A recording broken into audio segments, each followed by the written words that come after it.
So guys, ইতিমধ্যে জানা দিয়েছি যে আমাদের বরিশালের অনেকটাই মানে কি যতটা মানে কি ঝড় বৃষ্টি বন্যা ছিল তো তা আমাদেরকে অনেকটাই কমে গেছে।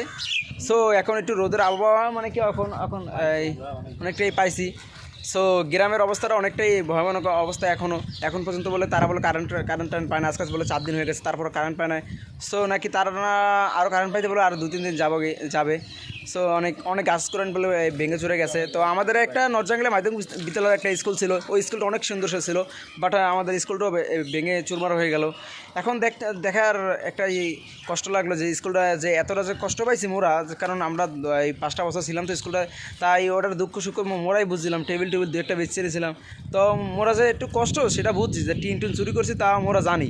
কিন্তু এই এখন যে স্কুলটা যে ভাঙিয়ে গেছেন, টিনগুলো চুরি করবে কেটা? এ তো আমরা তো দেশে গ্রামে নাই। সো এখন আসি বরিশাল, চিন্তা ভাবনা করতেছি যে কেমনে কি লস লে কি কীর্তন খেলা 10 লিয়ে যাবো নাকি 12 লিয়ে যাবো।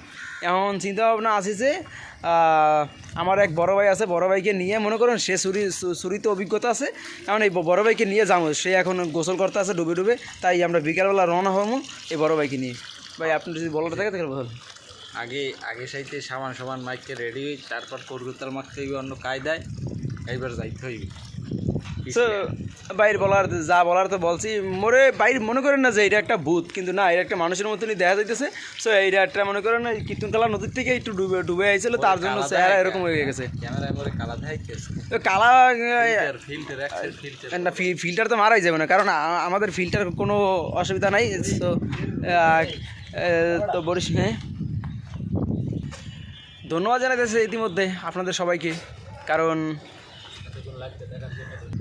এতক্ষণ লাইভটা দেখার জন্য ধন্যবাদ।